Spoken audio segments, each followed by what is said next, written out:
আসসালামু আলাইকুম, আশা করি সবাই ভালো আছেন।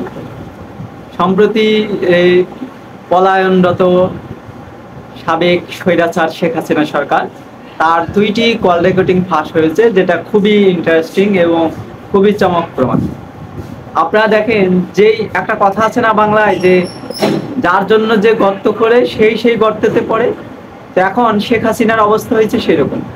তিনি এক সময় কল রেকর্ডিং করতেন, কল রেকর্ডিং করে করে ফাঁস করতেন। তাদের যে নির্দিষ্ট টিভি চ্যানেল ছিল, 71 টিভি, 72 টিভি, সময় টিভি, এখন তারা সেই ফাঁদে পড়েছে। তারা এখন কথা বলতেছেন, দেশের বিরুদ্ধে যত ষড়যন্ত্র করতেছেন সবগুলাই ফাঁস হচ্ছে। এই সম্প্রতি একটা কথা খুবই ভাইরাল হয়েছে, সেটা হচ্ছে চট করে দেশে ঢুকে পড়বে। তার ভাষায় তিনি এখনো পর্যন্ত পদত্যাগ করেন নাই, তিনি নাকি এখনো পদত্যাগ করেন নাই। তিনি হতাহত হবে এই এই আশঙ্কায় তিনি দেশ ছেড়ে চলে গেছেন। পদত্যাগপত্র তিনি জমা দেন নাই নাকি সাংবিধানিকভাবে, এবং একজন নেতার সাথে, যে সম্ভবত আমেরিকায় থাকে, এবং সে তার সাথে ফোনে কথোপকথনে বলেছে যে উনি সীমান্তের কাছাকাছি আছেন, চট করে ঢুকে যেতে পারেন। তা আমরা তো সেটাই চাই, আমরা তো চাই আপনি আসেন, আপনি চট করে ঢুকে পড়েন। এটা তো এই দেশের মানুষ চায়। সাবেক প্রধানমন্ত্রী, আপনার প্রতি সম্মান রেখে বলতেছি, বঙ্গবন্ধুর কন্যা, আপনি খুব শীঘ্রই চলে আসেন, আপনাকে আমরা বরণ করে নিব, এদেশের মানুষ আপনাকে বরণ করে নিবে। আপনি চট করে চলে আসেন, সীমান্তের পাশে থাকবেন কেন? এই দেশ তো আপনার, আপনার বাবার, আপনাদের পরিবারের, তা আপনি কেন পালায়ে থাকবেন? আপনি চলে আসেন, এই দেশে থাকবেন, আপনি দেশে আরামসে থাকবেন। আপনি, এই দেশ আপনার, এই দেশ আপনার বাবা স্বাধীন করেছেন, এই দেশ তো আপনাদের অধিকার সবচেয়ে বেশি।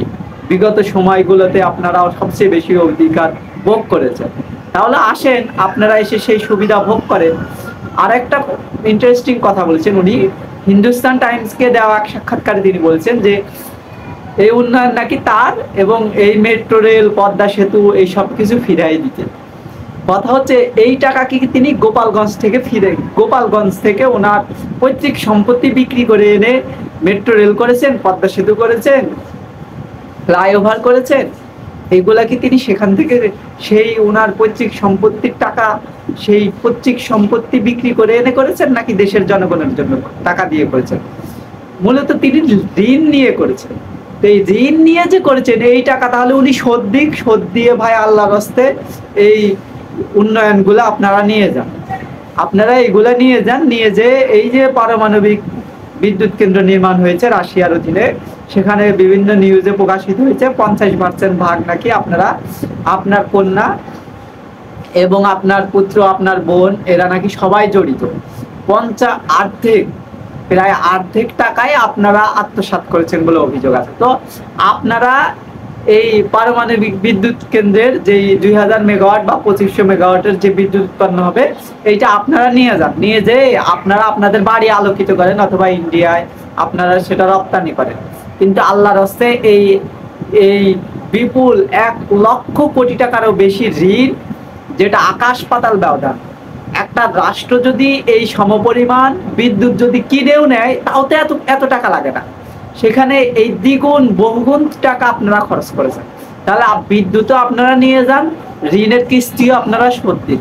আল্লাহর হস্তে এই দেশের মানুষকে আপনারা এই ঋণের বোঝা মাথা থেকে মুক্ত করুন।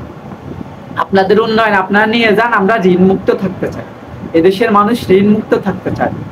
আর আপনি চট করে চলে আসেন, আমরা আপনাকে বরণ করে নিব, এদেশের মানুষ আপনাকে বরণ করে নেবে। আপনারা এই চট করে আসার ব্যাপারে আপনাদের কোনো মতামত থাকলে আপনারা সেটা জানাবেন।